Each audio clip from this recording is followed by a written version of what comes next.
동안 잘 쉬셨는지요?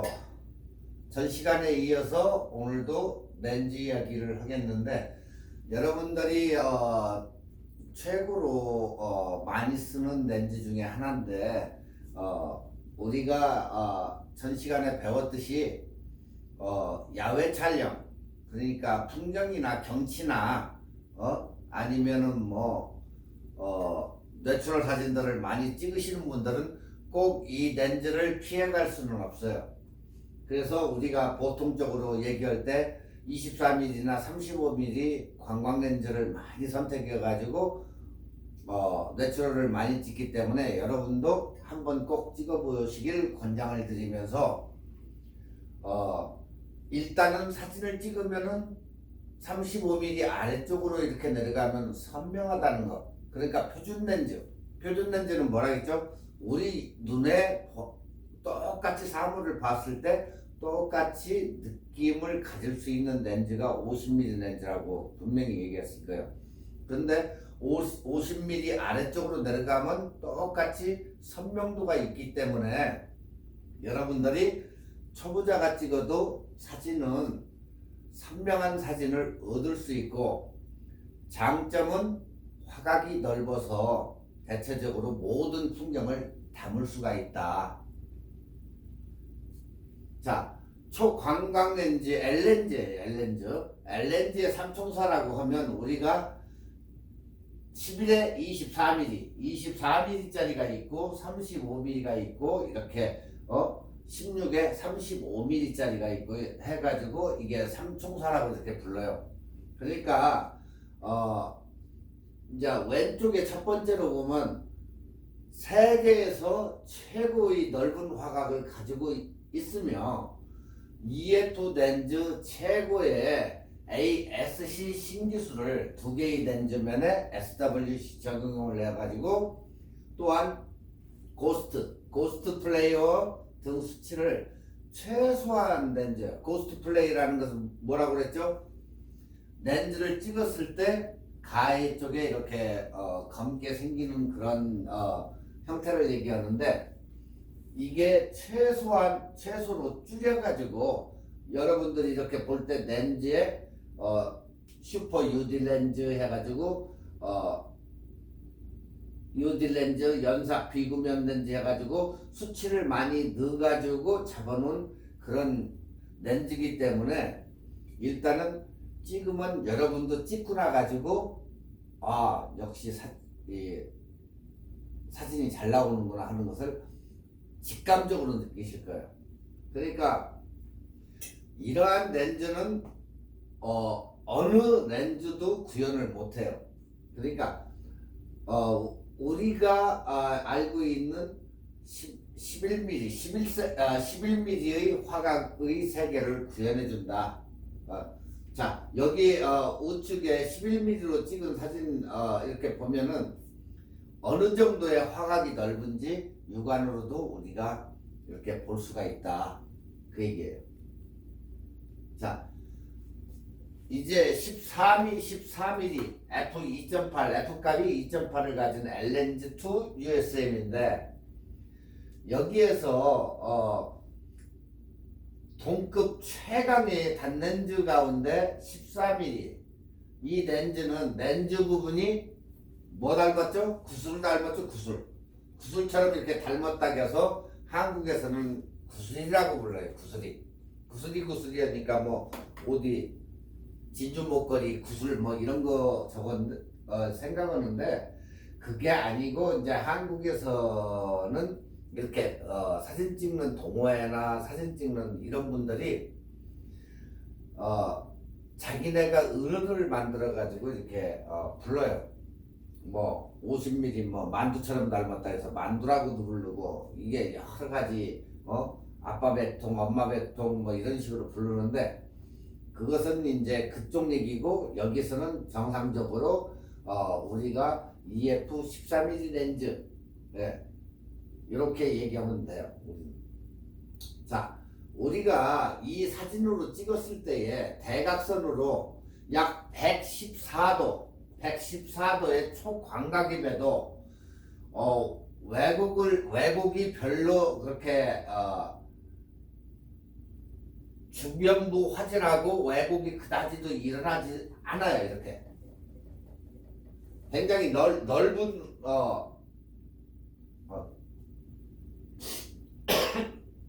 넓은 화질을 자랑하고 넓은 이렇게 화각을 자랑을 해요. 그래서 이 풍경 사진에는 이 관광 렌즈들을 많이 사용하는 거예요. 그러니까 이게 압도적인 화질하고 이런 것을 자랑하기 때문에 굉장한 성능을 가진 렌즈예요. 14mm. 그러니까 여러분이 야외에 나가실 때는 꼭 한번 가져가서 찍어볼 수 있는 그런 렌즈예요. 그리고 그래서 이걸 어디다 많이 쓰느냐, 다운타운이나 이런 데 가가지고 건물이나 이런 데를 사진을 찍을 때 건축물, 풍경 이런 쪽을 사진을 찍을 때 굉장히 많이 쓴다. 어느 것이 이 f14mm f2.8 L렌즈. 네. 아시겠죠? 자, 지금 14mm EF 14mm 렌즈로 찍은 이게 사진들이에요. 여러분들이 이렇게 보시기에도 굉장히 어때요? 화각이 굉장히 좋고 그렇게 많이 왜곡도 안 일어났어요. 이거 풍경사진 찍을 때 보면 하나 거의 왜곡이 일어나지 않은 그런 상태로 해서 이렇게 찍고 화각이 넓기 때문에 14mm가 굉장히 모든 사람한테 사랑을 받고 있다 그 얘기예요. 자, 다음에는 8에서 15mm f4 F값이 4인데 잘 나옵니까? 어떤 것은 2.8인데 2.8이 더 좋긴 하겠지만 그래도 F4L도 F값이 좀 처지긴 하지만 잘 나온다. 자, 여러분이 이 육안으로 이렇게 보시기에 PCI죠? 딱 보면 PCI 그런 물고기처럼 렌즈가 튀어나왔다. 볼록 렌즈죠. 볼록 렌즈.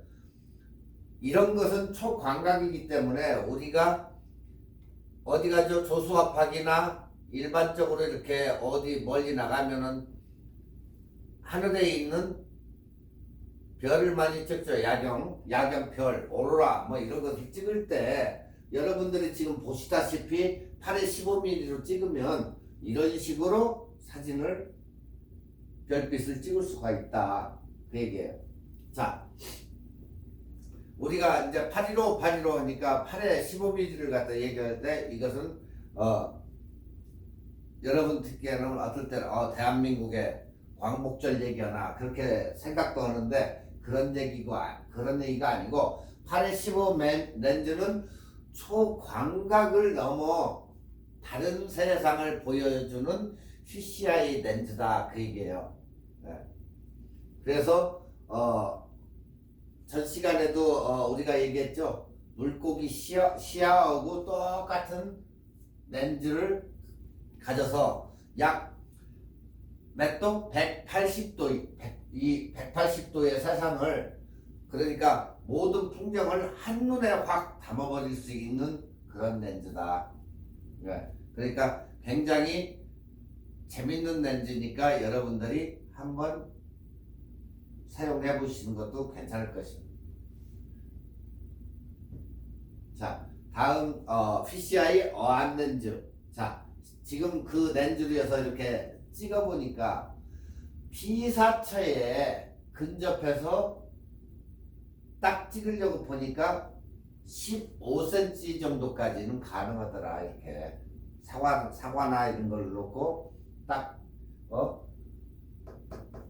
센서에서부터 15mm까지 그러니까 굉장히 근접한 거죠. 그 정도까지 가능하게 이렇게 독특한 결과물을 딱 잡고 찍었더니 이렇게 나온 사진이에요. 15cm까지 가능하더라. 네. 그래가지고 이 옆쪽으로 렌즈의 옆쪽으로 보면 리미터 버튼이라고 했어요. 리미터 버튼. 네. 측면의 리미터 버튼을 통해서 비네팅이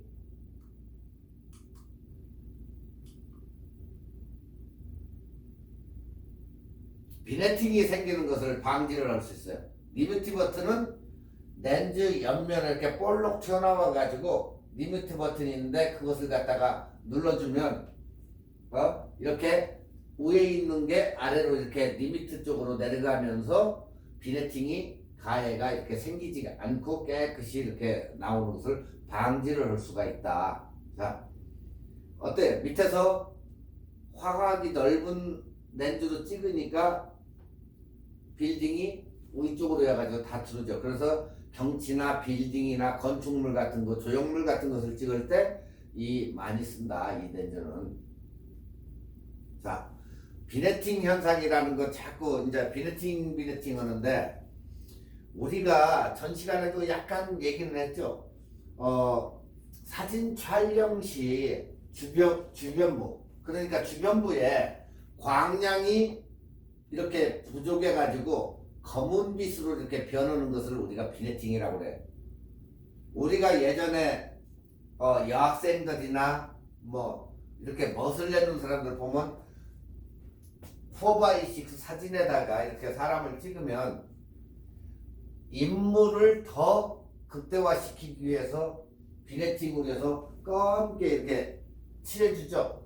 비네팅 필터링을 해주는데 그게 바로 비네팅이에요. 근데 사진을 찍으면서도 이렇게 렌즈를 통과한 빛이 원형상에 상을 맺게 돼요. 이렇게 상을 맺는데 이 상을 맺는 범위의 원을 우리가 이미지 서클이라고 그래요. 이미지 서클. 근데 렌즈의 이미지 서클은 지름의 화각의 대각선 길이보다 짧아서 모서리 부분에 상이 맺히지 않게 되는 이 현상을 갖다가 우리가 비네팅이다 이렇게 얘기해요. 그러니까 뭐 우리가 이 비네팅을 어때요? 의도적으로 우리가 연출을 할 수도 있지만은 이것을 찍으면 이렇게 자연으로 이렇게 자연스럽게 생기는 것도 하나의 작품이 될 수 있다. 예. 그러니까 어떤 분들은 후드를 잘못된 방향으로 해서 이렇게 생기는 경우도 발생을 해요. 후드를 잘못 반대쪽으로 끼고 돌려가지고 끼면. 그래서 후드를 꼭 맞는 것을 써야지 어디에서 하나 주웠다 해가지고 그는 갖다가 대충 맞는다 해서 끼면 안 된다. 후드를 잘못 껴도 이렇게 비네팅 현상이 생기는 경우가 있다. 근데 이 사진은, 이 렌즈는 이렇게 비네팅 현상이 있어서 아까 그 버튼이 있다고 그랬죠? 네. 리미트 버튼을 눌러주면 저 현상을 방지를 할 수 있다는 거예요. 아시겠죠? 또한 그것을 없애기 위해서는 조리개를 1스텝이나 2스텝 간격만큼 줄이면 이러한 현상이 나타나지 않는다. 네. 그러니까 조리개를 약간 1스텝이나 2스텝을 딱 조여주면 비네팅 현상이 없다. 근데 한편으로는 이 비네팅을 만들려고 노력을 하는 사람도 있어요. 왜? 가운데를 어떻게 한다? 더욱더 더 표현을 시킬 때 아니면은 사진을 프로그램에다 넣어가지고 비네팅 현상을 이렇게 검은색으로 하던가 흰색으로 하던가 이런 식으로 해서 비네팅을 일부러 만든다. 예. 이런 비네팅을 만드는 프로그램은 여러분들이 공짜로 이렇게 받을 수 있는 웹상에서 포토스크립이라는 그 프로그램을 다운받으면 사진을 불러들여 가지고 아래쪽 필터에 가보면 필터를 누르면 거기에 쭉 뭐 메뉴가 나오는데 거기에 아래쪽에 보면 비네팅이라는 데가 있어요. 그 비네팅을 가가지고 눌러가지고 이렇게 해보면 아래쪽만 이렇게 위아래로 비네팅을 시킬 수도 있고 네 군데 다 길이로도 시킬 수 있고 원으로도 이렇게 시킬 수가 있어요. 그러니까 여러분들이 만에 하나 사물이나 인물이나 이런 것을 강조를 시킬 때 보르스케입을 받아가지고 그 필터에 가보면은 비네팅이 있어가지고 자유자재로 얼마 정도를 비네팅을 시킬 것인지 뭐 0. 몇 미리 점점점 해가지고 작게까지 비네팅을 시킬 수 있으니까 여러분들이 사용할 때 포르스케입이나 포르샵이나 이런 것을 받아가지고 사용하시면 된다. 이해 가시죠? 자, 그 다음에 50mm F값이 1.2예요. 캐논 EF 렌즈 50mm F1.2. 이게 L렌즈가 2000불 알기 쉽게 2000불. 자, 거기에 반해가지고 EF 50mm F값이 0.8인 렌즈가 있어요. 이렇게 똑같이 이것은 보급형으로 나온 거고 이건 전문 프로페셔널용 L렌즈고 근데 125불 99전이에요. 카메라의 크기, 렌즈의 크기는 이게 훨씬 크지만 지금 늘여놔가지고 좀 적은데 이 50mm f1.8 STM도 굉장히 사진이 잘 나온다. 여러분들이 이렇게 사진을 보실 때 우리 50mm 스탠다드 렌즈 거의 50mm를 살 때 한국 같은 뭐 어디선 따라 이렇게 번들로 주기도 하는데 안 주고 자기가 85mm나 135mm나 뭐 이렇게 초이스해서 사신 분들은 50mm가 거의 없는 분들이 많아요. 그러니까 인물 사진이나 일반적으로 찍을 때는 그냥 우리가 스탠다드용으로 많이 찍어요. 자, 실내나 석양 조금 어둡다고 생각되는 장면. 그러니까 육안으로 내가 봤을 때 여기 조금 약간 어둡다 했을 때 손쉽게 핸드필드 촬영이 가능한 개방 F 1.2의 최대 구경 표준 L렌즈예요. 네. 단 얕은 피상의 심도에 의한 아름답고 큰 배경 흐름을 활용해 피사체를 인상적으로 묘사할 수가 있다. 그래서 어디에 많이 사용한다? 웨딩 촬영, 화보 촬영, 인물 촬영 이런 데에 50mm가 사용된다.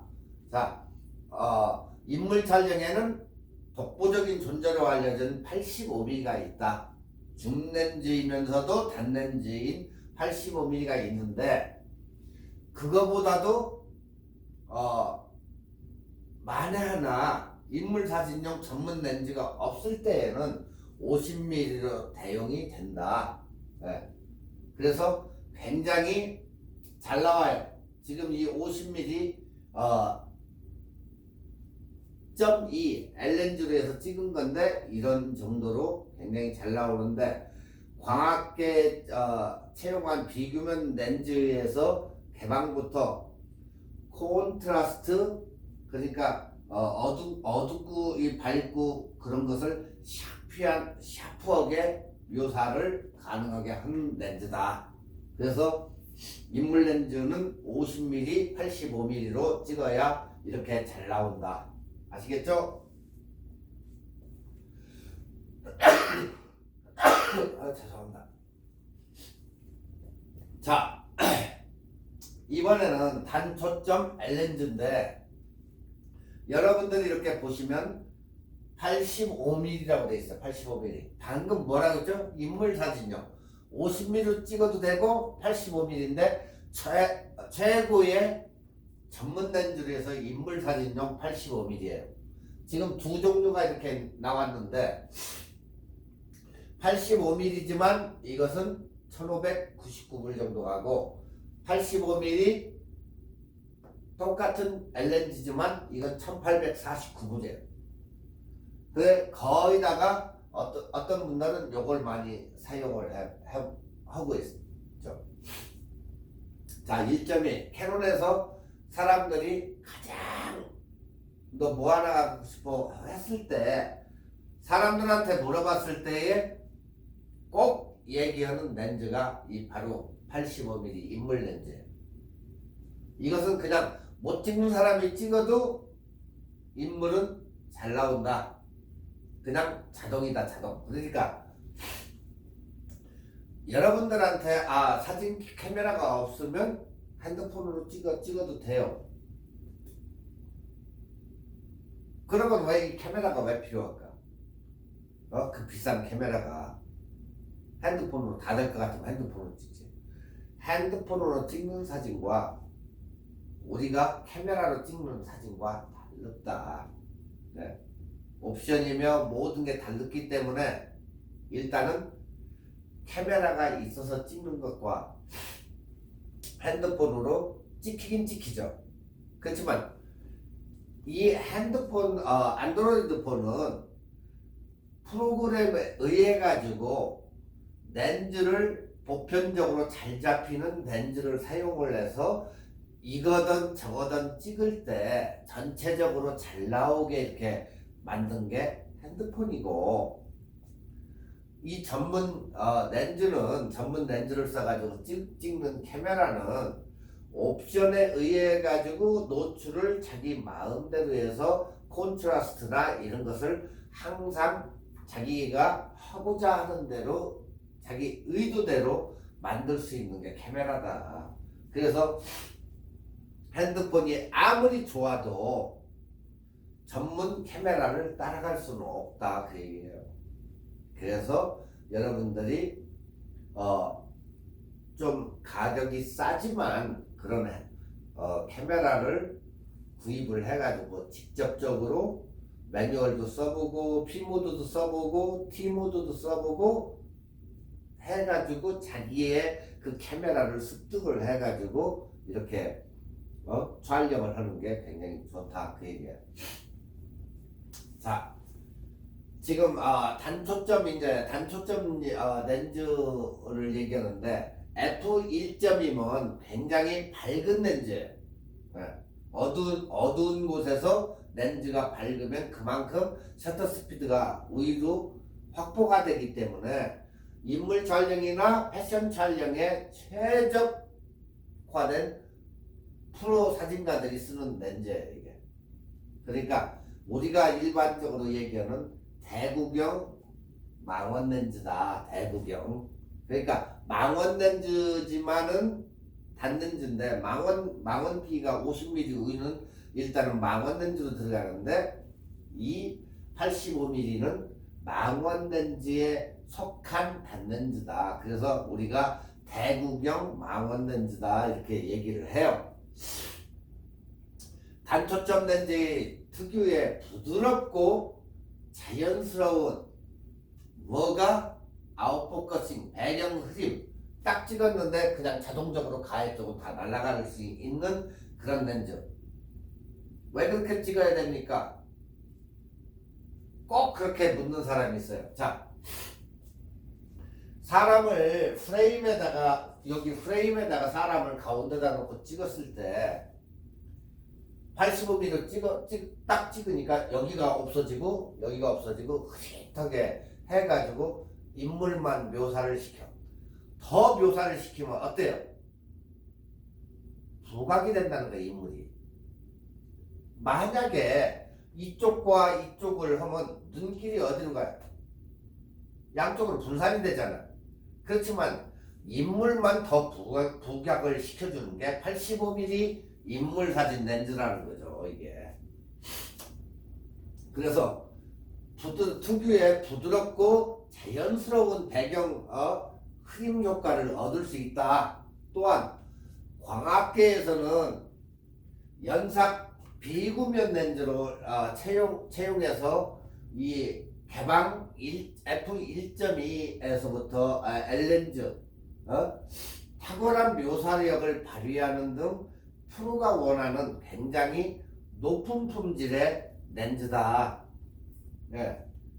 그렇지만 가격이 원체 비싸기 때문에 이제 조금씩 꺼리는데 요런 거 안 사도 여러분 카메라에 맞게 담론도 있고 좀 싼 거 그런 85mm를 사가지고 써봐도 무방하다. 재정 형편이 되시는 분들은 사도 좋습니다. 네. 후회를 않는 그런 렌즈예요.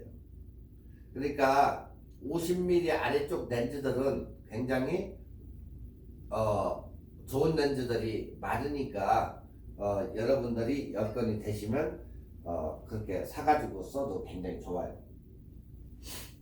자, 지금 이제 망원 렌즈인데 70에 200mm 이게 2,100불 정도 가는데 죄송합니다. 잠깐만요.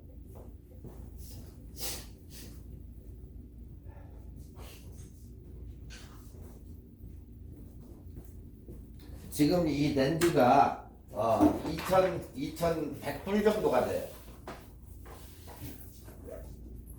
2,100불 렌즈 되는 렌즈인데 여러분들이 사도 절대 후회가 없는 그런 렌즈. 지금 이 렌즈가 이 똑같은 70에 200mm인데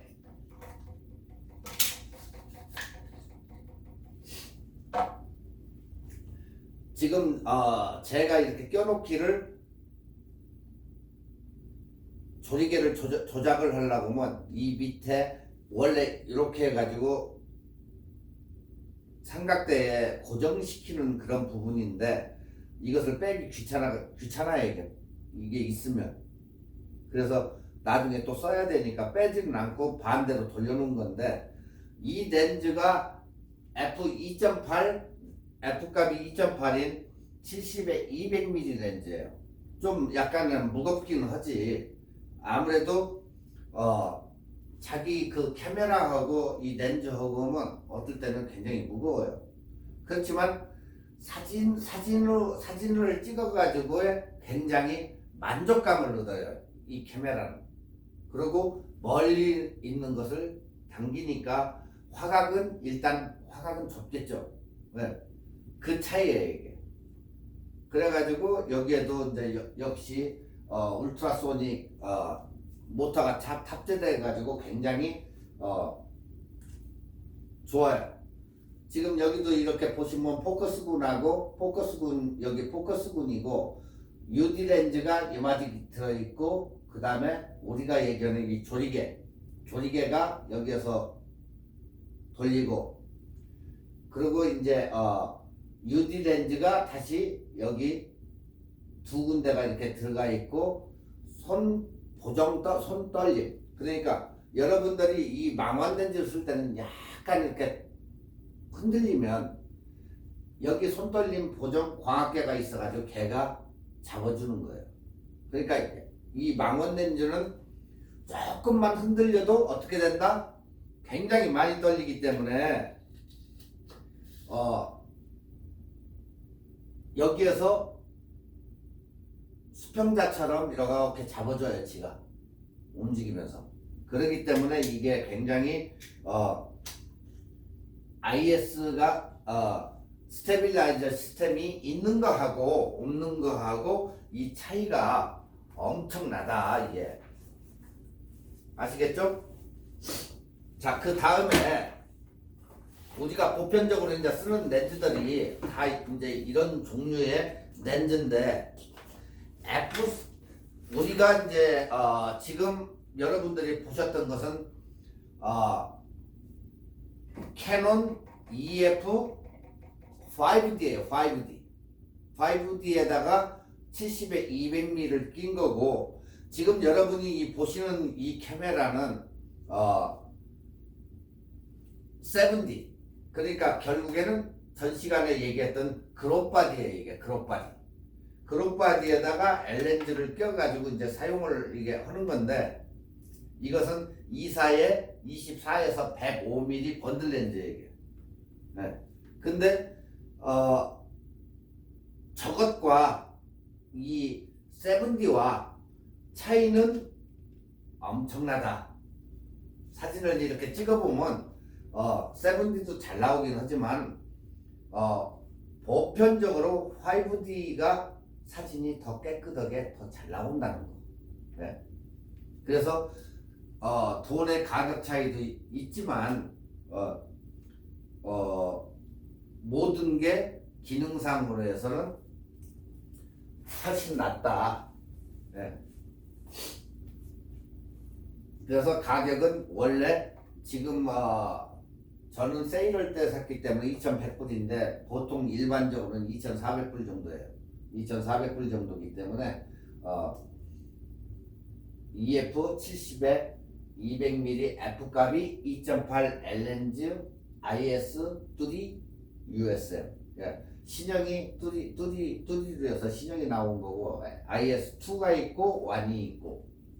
예. 자, 지금 이거 바로 이제 애기 배통이냐 아빠 배통 엄마 배통 뭐 해가지고 이제 뭐 이런 식으로 한국에서는 부르고 70에 200mm 이제 비교인데 지금 제일 아래 거 70에 200mm 우리가 쓰는 게 지금 요 렌즈가 제일 작은 애기 배통이에요. 70에 200 이런 식으로 해서 70에 200 형아 배통도 이제 렌즈의 구경이 이제 점점 커지는 거죠. 그 다음에 아빠 배통 똑같은 70에 200mm예요. 그렇지만 구별이 있다 이렇게. 네. 여기도 똑같이 이렇게 구별이 있고 300mm 뭐 이런 식으로. 그러니까 올라가면 300mm에서 400mm, 500mm 올라가면 엄청난 가격을 지불을 하고 사셔야 돼요. 그러니까 뭐 좀 대구경으로 간다 치면은 만불 단위를 호가하기 때문에 상상도 못해요. 오히려 올라가면 올라갈수록. 그러니까 여러분들이 각자의 취향에 맞게 구입을 하시면 될 거예요.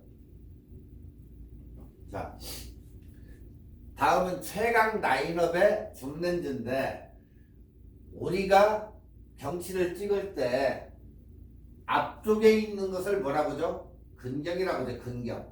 그 다음에 가운데를 중경. 그 다음에 먼 것을 원경. 그래서 근경과 중경과 원경을 이렇게 나누는 거예요. F2.8 L렌즈 3.4인데 근경을 찍을 때 이거 가운데 중경 그리고 원거리를 찍을 때 망원 이런 식으로. 그래서 16 35mm 16에서 35mm F2.8 L3 USM에 그냥 24에 70mm 가운데 거 중경 24에 70mm. 네. 그러니까 근경을 찍을 때 여기도 가격을 비교해 보면 1899불, 1599불, 2099불 이래요. 이 가격이 틀려요. 자, 16에서 200mm까지 찍을 수 있다. 그러니까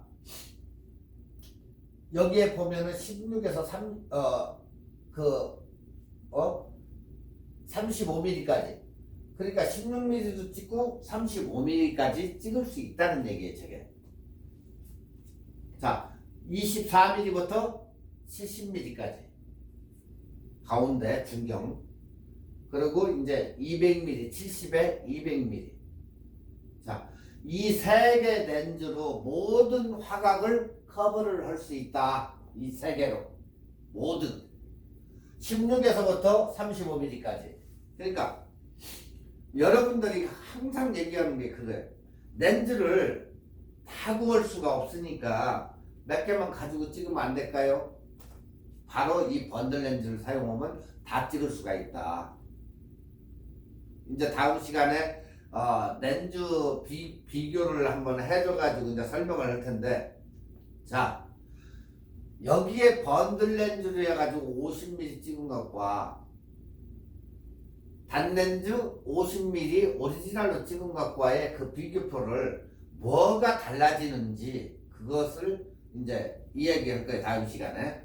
자, 여기서는 지금 우리가 모든 화각을 커버를 할 수 있는 거. 근경 찍을 때는 16에 35, 16mm까지부터 돼 있으니까 가까운 거리에 가가지고 다 찍을 수 있죠. 35mm까지. 자, 35mm를 넘어섰어 이제. 24mm에서 70mm까지 찍을 수가 있어요. 그 다음에 70에서부터 200mm까지. 자, 이 렌즈 3개는 다 커버를 다 할 수 있다. 네. 그 대신 5,000불은 드려야 되겠죠. 그럼 렌즈 딴 거 없이도 잘 찍을 수 있어요. 자, 여기서 우측에 16mm부터 찍고, 그 다음에 24에서 70 표준 화각 다 찍어내죠. 그 다음에 표준 화각에서 망원 렌즈까지. 네. 그러니까 모든 화각을 여기에서 커버가 할 수 있다. 네. 자, 여기에서 또 하나 좋은 게 뭐 있어요? 렌즈 값이 f2.8에 있기 때문에 밝기, 그리고 밝기의 고정조리교와 줌렌즈를 한계에 도전하는 뛰어난 화질에 렌즈 속에 들어있는 울트라소닉 모터, 그래서 USM 렌즈 살 때 IS, USM, IS는 스테빌라이저 시스템이고 USM은 울트라소닉 USM 모터를 사용했다. 저 속에 소리 없는 초음파 모터예요, 그게. 네. 그래서 이 모터를 써가지고 정확하고 빠르고 오로포커스로 피사체를 놓치지 않는다는 장점이 있다. 네. 그렇지만 뭐가 흠이다? 돈이 흠이다. 돈 비싸서. 또 비싼 만큼 좋은 품질을 사진을 찍으면 그 품질을 얻을 수 있다. 우리는. 예.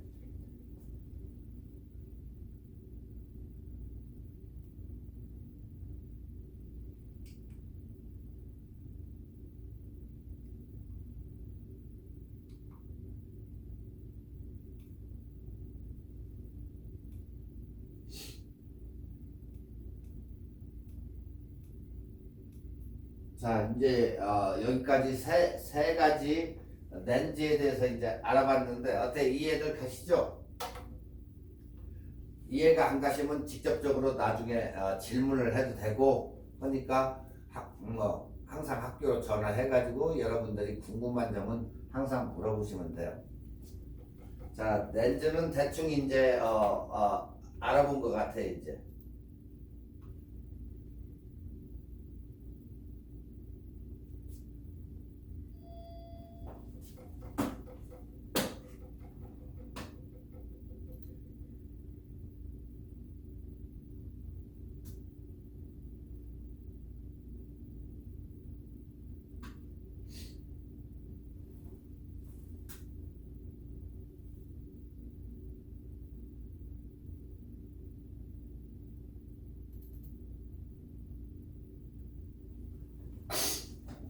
자, 이제 조리개, 우리가 렌즈 하면 이제 조리개인데 조리개는 어때요? 빛을 조여주면은 빛을 적게, 열어주면 빛을 많게. 이게 굉장히 중요한 도표인데 이것은 사진을 하는 사람은 무조건 이것을 외워야 돼요. 네. 바로 여기에서 이제 등가 노출이 형성되고 그렇기 때문에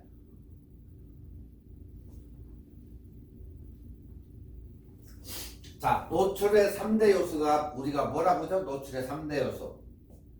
지금 여기에 보시면 노출의 3대 요소가 있는데 아퍼처, 그 다음에 여기 보면 셔터 타임, 그 다음에 ISO. 똑같은 얘기예요 이거. 그러니까 F값하고 셔터 스피드하고 ISO. 자, 지금 여기에서 F값이 1.4. 여러분 렌즈에 보면 이게 다 있어요. 이게 이 F값이 다 써있다고 렌즈에. 자, 아니 카메라에. 여러분 카메라에 자 이렇게 내가지고 보면 제일 뒤쪽에 보면은 이렇게 F값들이 24, 35, 50, 70, 105 뭐 이런 식으로 F값이 써져 있어요. 여기 보면. 네. 그리고 렌즈 안에 보면은 이 값이 있죠. F값이 1.4, 2. 뭐 이게 나와요.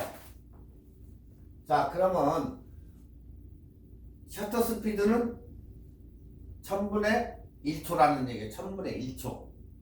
그 다음에 500분의 1초, 250, 125 해가지고 쭉 내려가요. 이렇게. 그 다음에 조리개의 변화이가, 네? 아니, ISO의 변화이가 50, 100, 200. 여러분들 여기서 필름 카메라를 예전에 겪어보신 분들은 필름을 사러 구멍가게 가서 필름 예전에 마트 같은 데가 사오죠. 거기에 보면 필름에 ISO 100, 200, 300 이런 게 있었을 거예요. 자, 아주 올드타이머 예전 분들은 ISO라고 하면 잘 모르시는 분도 있어요. ISO. 그 당시에는 아사라고 해가지고 썼기 때문에 아사 얼마짜리를 사와라. 그게 ISO예요. 자, 여기에서 우리가 얘기할 때 이게 세 가지가 조합을 하는데 이게 바로 우리가 제일 중요시 얘기하는 카메라에서 사진 찍는 사람 모두가 노출의 3대 요소예요. 얘를 갖다가 조이면 조일수록 빛은 덜 들어와요. 그죠? 그러면 어둡다는 얘기죠. 자, 그런데 아래로 내려가 가지고 ISO를 갖다가 위로 올리면 올릴수록 환해져. 얘는 어두워지고 얘는 환해져. 또한 타임을 갖다가 늦게 주면 늦게 줄수록 어때요? 빛이 더 많이 들어와. 똑같죠? 그렇지만 쪼인 것처럼 초가 올라가면 올라갈수록 어때요? 빛이 덜 들어오죠. 그래서 이게 서로가 상관되는 관계예요. 상관되는 관계. 이걸 빨리 이해하시면 카메라를 빨리 이해해요. 자, 우리가 여기에서 볼 때, 자, 해변가나 아니면 야외나 나가서 찍을 때 보통 우리가 몇으로 찍죠? 굉장히 밝을 때 16 정도로 찍죠. 16, 11이나 16 여기에서 왔다 갔다 해요. 빛이 우리가 굉장히 밝을 때 대낮에 찍을 때는 어때요? 16이나 32, 22 뭐 이쪽으로 왔다 갔다 해요. 자, 그렇지 않고 어두운 쪽으로 가서 실내로 가면 자꾸 조리개를 오픈을 하게 돼요. 조리개를 자꾸 오픈을 하게 된다. 0.4, 뭐 5.6 실내에 가면 예전에 어떤 분들이 그러죠. 5.6 125에 ISO 뭐 400. 네. 왜 그냐? 이 ISO가 이제 저감도, 중감도, 고감도, 그 다음에 초고감도가 있어요. 그래서 1600, 3200 여기에서부터는 초고감도예요. 초고감도. 그리고 이제 고감도 하면은 800에서 왔다 갔다 하고, 그 다음에 중감도 400에 200 거기서 왔다 갔다 하고, 저감도 하면 이제 100 아래로 해서 내려가는데, 자, 이 ISO는 여러분들이 어두운 실내에 들어가가지고 사진을 찍을 때 플래시도 준비 않고 그냥 찍을 때, 그럴 때는 ISO를 카메라의 옵션에 보면 ISO가 있어요. ISO를 위로 올리면 올릴수록 실내가 밝아진다. 피사체가 밝아지는 게 아니고 전체가 밝아진다. 그 얘기예요. 단 여기에서 또 하나 사진 용어가 나오는데 노이즈라는 게 여기서 나와요. 노이즈. 자, 50, 100, 이쪽에 있지. 자, 100일 때는 아무 이상이 없어. ISO가 100일 때는 아무 이상 없어요. 자, 200. 깨소금처럼 검은 부분이 약간 있어요. 깨소금 이렇게 친 것처럼. 자, ISO 400으로 올라갔어요. 조금 더 생겨. 800으로 가니까 더 생겨. 1600으로 가니까 더. 점점 많아져요. 나중에 보니까 25,600까지 올라가 봤더니 이렇게 새카맣게 되는 거예요. 지금 여기 꾀소금처럼 이렇게 시커매지는 게 사진을 찍으면 까뭇까뭇하게 나오는 거, 그게 우리가 얘기하는 노이즈 현상이라고 그래요. 자, IS를 갖다가 점점 올리니까 사진은 굉장히 밝아서 좋은데 노이즈가 끼더라. 이게 장단점이에요. ISO의 장단점. 자, 그 다음에 두 번째로, 근데 이거 이해하셨죠? ISO. 그러니까 ISO의 센서의 반응, 센서가 어떻게 반응하는가, 네, 그것을 이게 도표로 해서 이렇게 만드는 거예요. 이게 ISO를. 두 번째, 스피드는 여러분들이 빨리 이해를 하실 거예요. 셔터 타임은, 자, 달려가는 사람을 1000분의 1초로 딱 찍었더니 딱 하고 이렇게 쓴 사진이 됐어. 자, 500분의 1초, 250분의 1초, 125분의 1초까지는 거의 스피해요. 근데 125분의 1초 아래로 내려가가지고 뭐 80분의 1초 이 아래로 가니까 달리는 사람이 약간씩 생동감 있게 자동차 막 확 지나가면 그 잔상이 남죠.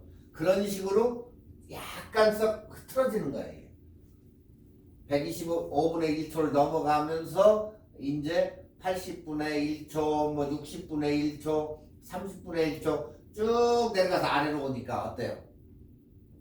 형상이 안 보이죠. 그래서 우리가 산이나 이런 계곡물에 가가지고 이끼가 낀 바윗물이나 그 계곡물 아니면 분수, 폭포 이런 것을 찍을 때 셔터 타임을 아래로 내려가지고 15분의 1초나 8분의 1초나 찍었을 때 그냥 물이었는데 우유처럼 싹 이렇게 생동감 있게 변하는 이유가 바로 여기 있는 거예요. 여기. 그게 작품인데 여기에 그 이유가 있다. 네. 자, 1000분의 1초로 찍었을 때는 분수가 점점점점점점 이렇게 나오겠죠. 정지 상태니까. 네. 250분의 1초로 찍었을 때는 그냥 똑같이 나와. 아래로 가니까 우유처럼 싹 뽀샤시하게 막 이런 식으로 변해가지고 나와. 이게 막 완전히 노즐 굉장히 작게 해가지고 막 뿌린 것처럼 이렇게 나온다. 이게 달라진 거예요. 셔터 타임에. 그 다음에 F값 조리개 변화를 보면 여기에서는 32 때 조리개를 굉장히 쪼여가지고 조그마한 구멍으로 해서 빛이 투과가 돼. 그 다음에 조금 크게 해가지고 F22 때 사진을 보니까 굉장히 선명해. 네. 사진은 조리개를 쪼면 쪼을수록 어두워지지만 사진은 굉장히 선명한 사진이 나온다. 네. 점점 어때요? 조리개를 열으니까 뭐가 바뀌었죠? 뒷배경이 바뀌더라. 뒷배경. 아웃포커싱이 날아가더라. 초점은 맞췄으니까 사람은 그대로인데 뒷배경이 점점 아주 이런 식으로 뒷배경이 싹 이렇게 없어져요. 자, F1.4가 되니까 뒷배경이 거의 구별할 수 없는 수준에 이르러 5.6이니까 그냥 예. 근데 10일 돼가지고 10일 정도 F8을 넘어가면서부터는 뒷배경이 선명하게 나타나는데 앞으로 갈수록 더 선명해지더라. 자, 의유감은 빛이 덜 들어오기 때문에 어때요? 빛이 덜 들어오겠죠? 어둡겠죠? 빛이 조금 들어오니까. 자, 이럴 때에는 그 당시에 ISO가 100이었었는데 이게 어둡기 때문에 ISO를 800이다 놓으면 사진은 당연히 밝아지겠죠. 그러면 결국에 이게 이마저 올라왔으면 F값이 줄기 때문에 어때요? 여기 와 있겠지. 그래서 이게 상관관계가 되는 거야. 거기에다가 초를 갖다가 밑으로 내리면 더 밝아지겠죠. 올리면은 어두워지고. 이게 상관관계가 있는 거야. 그래서 우리가 그렇게 상관관계 뭐로 가면 어디 간다? 서울만 가면 된다. 여러분 집에 가는데 이쪽 스트리트에서 가나 저쪽으로 돌아서 집에 가나 시간 차이는 있겠지만 다 똑같은 그 몫의 값을 구할 수가 있다는 거예요. 수학적으로. 그러니까 이놈을 줄이고 느리고 하던 이놈을 줄이고 느리고 하던 이렇게 서로 조합을 하다 보니까 그 값이 똑같이 나오더라는 거예요. 요것만 하는 게 아니고 얘를 좀 내리고 얘를 올려주고 얘를 내리면 그 값이 나오는 거예요. 그러니까 우리가 연산으로 얘기할 때 10을 갖다가 만들 때 3 플러스 4 플러스 2 해도 10이고 4, 2 해도 10이고 5, 3, 2 해도 10이야. 똑같은 목적의 그 값을 우리는 얻어요. 그렇게. 이것도 역시 각자의 가감을 해보니까 똑같은 값을 얻는다는 걸 알 수가 있어요. 바로 이게 노출의 3대 요소예요. 이게. 그래서 이것을 굉장히 여러분들이 직접적으로 해봐가지고 그것을 이렇게 또 나오는구나 하고 이걸 집에서 해보셔야 된다는 거야. 그러면 여러분도 그때부터는 사진 이런 거였었구나. 이 카메라가 이건 불변이에요. 불변. 그 프로그램 여러분 핸드폰처럼 이 프로그램을 다 해가지고 이런 거 없이 그냥 누르기만 하면 찍히. 그러면 아무것도 안 늘어요. 그건 사진에 대해서. 아무 데나 식당에 가가지고 움직여가면서 이렇게 움직이고 해가지고 찍는 것과 이렇게 해서 찍는 것과 뭐가 차이냐는 거야. 핸드폰, 안드로이드폰, 스마트폰 이런 걸로 찍으면 사진이 늘겠어요? 그냥 똑같이 그냥 그대로 나오는 건데 그게 바로 안드로이드 폰은 펜포커스용 사진이나 마찬가지예요. 펜포커스는 우리가 그냥 모든 게 잘 나오는 거 그냥 뺑 찍으면 그대로 1대1로 찍히는 거 그거밖에 없다는 거지. 그렇지만 우리는 이렇게 알면서 이걸로 찍으면서 컨트라스트라든가 채도라든가 이런 컬러를 갖다가 가미해 가지고 찍기 때문에 사진이 틀려진다는 거예요. 아시겠죠? 이거 노출의 3대 요소는 일단 여기에서 한번 설명을 했어요.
자, 이번 시간에는 측광이란 무엇인가?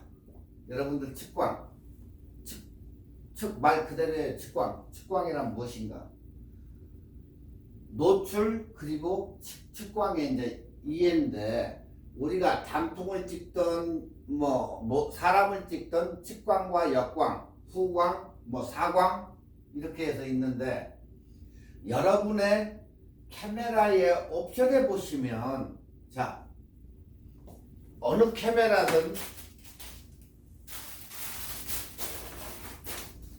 카메라든 판넬이 있어요. 여기에 셔터 부분 위쪽에 판넬이 있는 요 부분에 여러분이 이렇게 키우고 보시면 디지털로 해가지고 딱 나와요. 근데 여기를 보니까 요런 부분이 딱 생기더라. 도대체 저게 뭘까? 이게 바로 여기에서 만드는 측광 모드예요. 측광 모드. 자, 저 측광 모드는 과연 무엇일까? 이번 시간에는 우리가 측광, 나오는 측광 모드에서 알아보는데, 여러분이 핸드폰 이걸 보려고 하면 메뉴에 가셔야 돼요. 그건 메뉴에 안에 들어가 가지고, 그것은 글씨로만 돼 있기 때문에 어떻게 뭐 온, 업 요걸로만 돼 있겠지만, 여기는 이제 달라요. 옵션.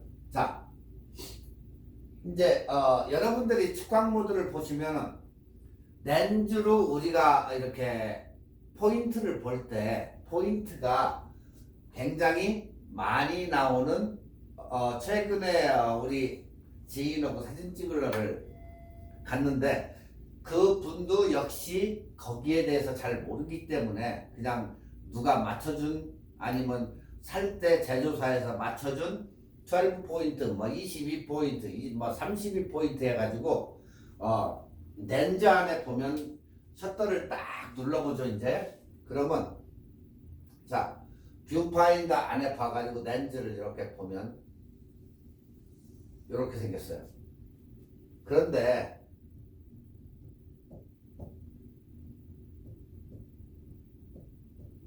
이런 식으로 점선 부분 해가지고 반샷다를 누르면 불이 반짝반짝반짝 들어와요. 자, 그러면 여기 반짝반짝 들어온 데에는 초점이 여기에 맞춰진 거예요. 그죠? 근데 다르게 해가지고 약간 움직여가지고 보니까 요 부분이 없어지고 여기서 반짝반짝했다. 그러면 초점이 여기만 맞은 거지 여기는 안 맞았다는 거예요.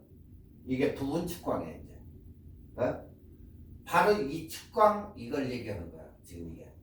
자, 여기서도 이제 우리가 측광을 얘기하면 평가 측광이 있고, 스팟 측광이 있고, 부분 측광이 있고, 중앙, 중점, 평균 측광이 있어요.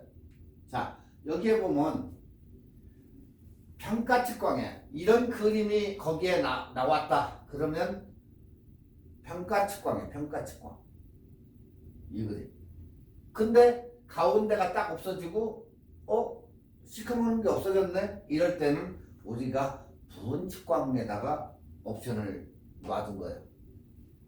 그 다음에 중앙, 중점, 평균 측광. 아무것도 없이 그냥 네모지게만 나온 거. 이럴 때. 그 다음에 우리가 제일 많이 쓰는 스팟 측광.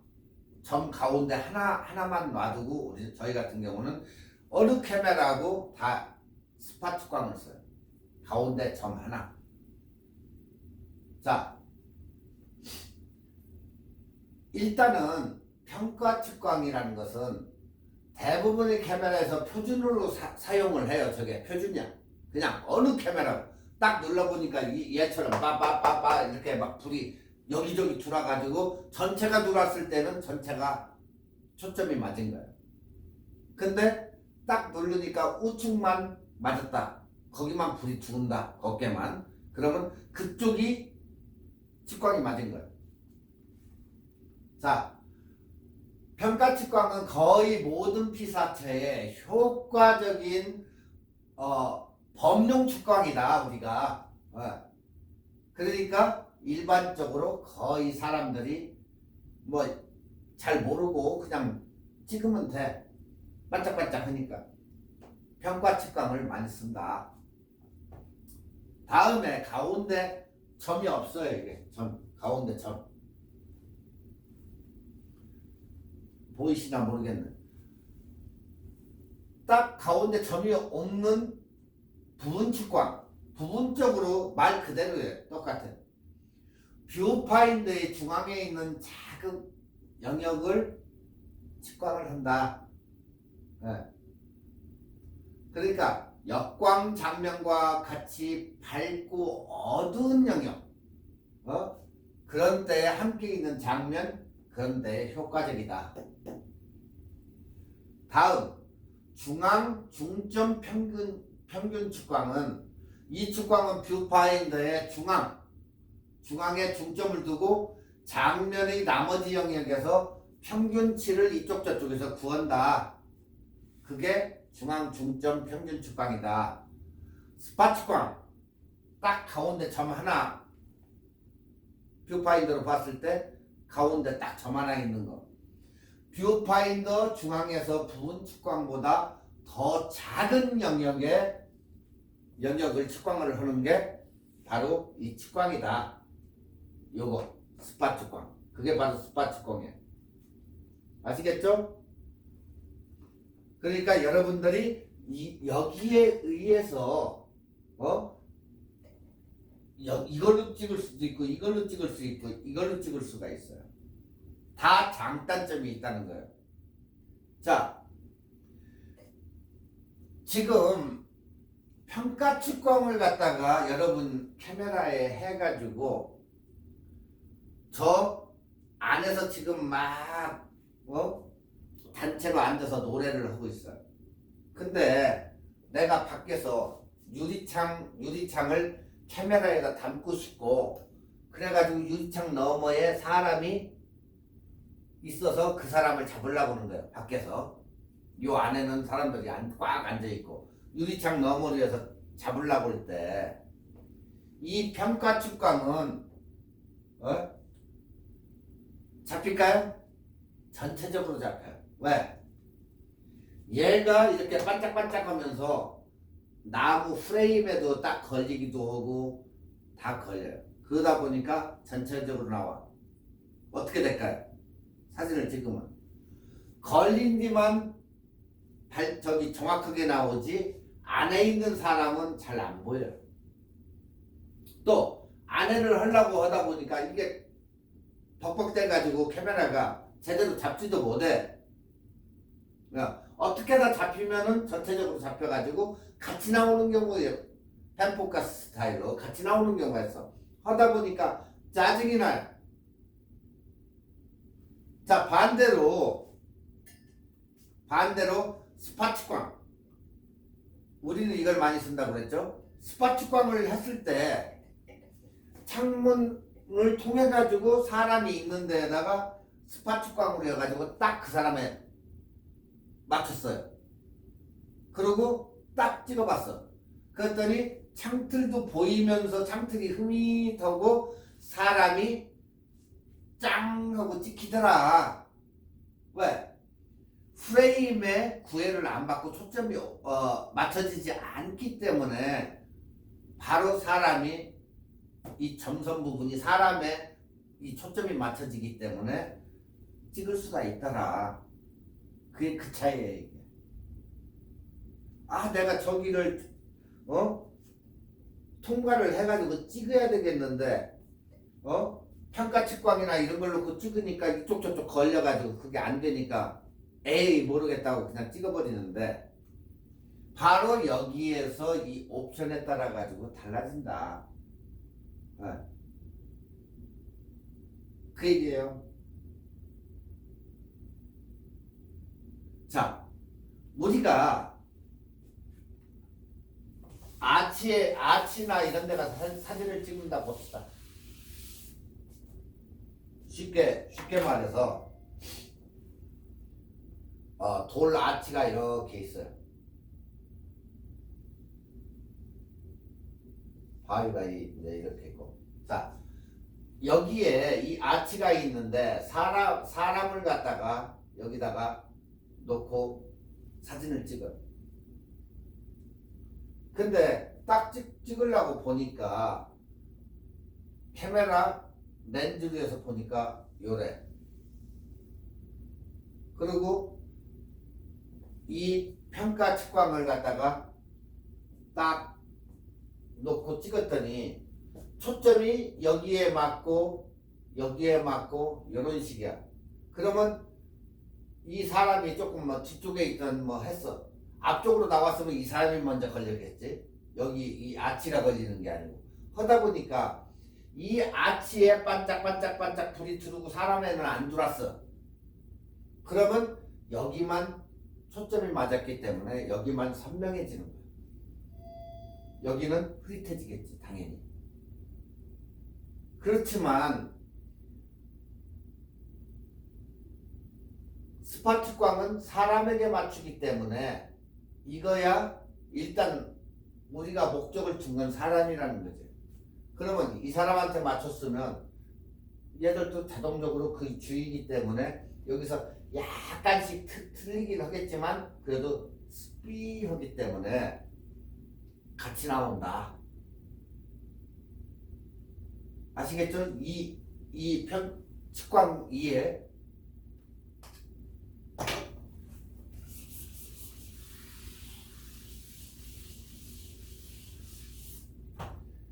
그래서 여러분들이 카메라의 옵션 거기에 들어가셔가지고 이렇게 돌리면 돼요. 돌리다 보면 이게 변해. 이 그림으로 갔다 이 그림으로 갔다 다시 가면 또 요 그림 나오고 이렇게 계속 돌리면 나오는데, 네? 돌려가지고 여러분이 어디다 놓고 찍어야 되는지 그건 여러분의 몫이다. 네. 자, 측광. 빛의 세기를 잰다. 뭐라고요? 빛의 세기. 어디가 밝은지, 어디가 빛이 더 많은지 이것을 잰다. 자, 광도, 휘도, 조도 이런 것을 개가 같이 재는 거예요. 딱 재가지고 측광은 평균 측광, 평가 측광, 그리고 스팟 측광,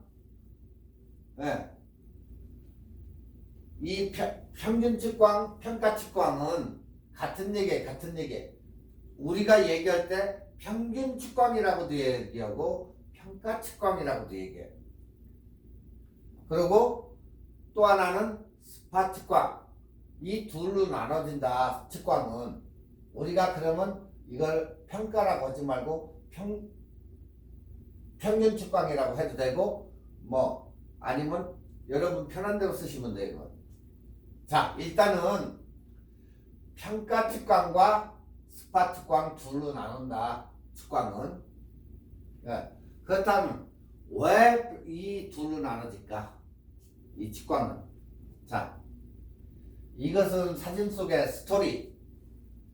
스토리를 만들어내기 위함이다.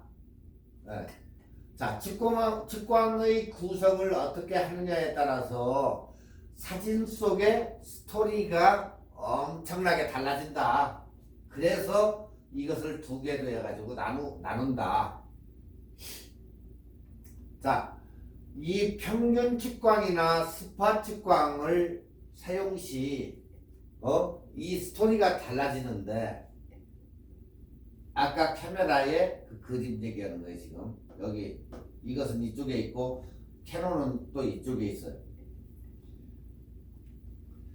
카메라의 밝기를 측정하는 부분이 빨간 네모로 표시된 부분이에요.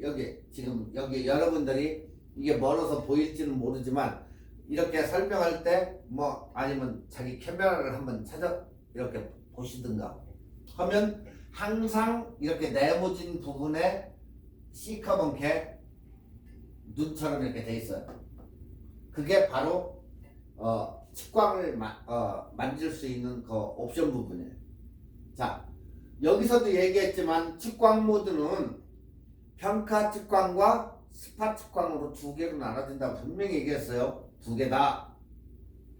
모대에는 여러 측광이 있다. 아까도 얘기했지만 일단 중요한 측광은 우리가 두 가지만 가지고 보자는 거예요.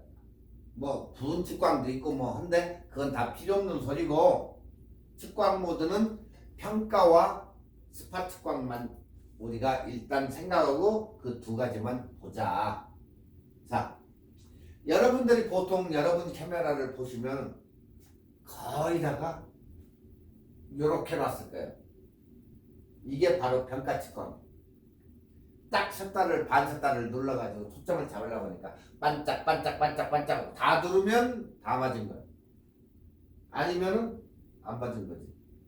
한쪽만 놨다 여기만 맞은 거고, 저쪽은 저쪽만 맞은 거고. 얘들이 빛의 이 흐름을 광도나 조도나 휘도나 이것을 다 얘들이 그것을 종합적으로 계산을 따다다닥 해가지고 불이 짝짝짝짝 들어오는 거예요. 자, 그러면 우리가 초점 제대로 맞았네 이렇게도 얘기해요. 여기에서 뭘 한다? 빛의 세기를 잰다. 초점 이게 여기가 어느 카메라하고 거의 이렇게 똑같다.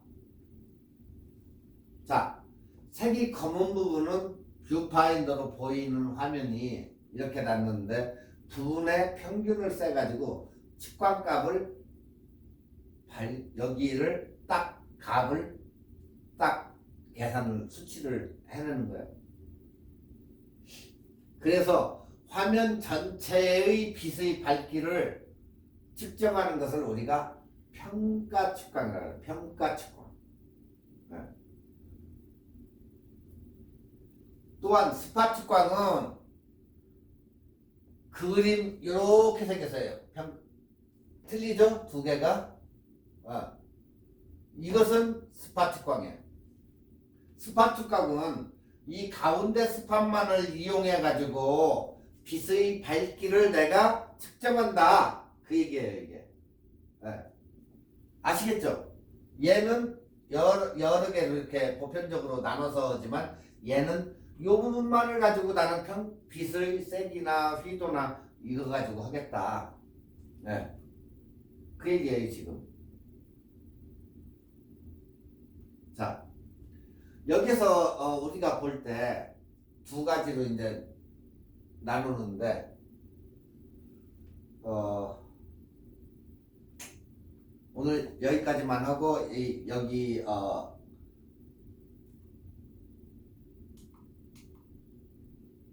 오늘 여기까지만 하겠습니다.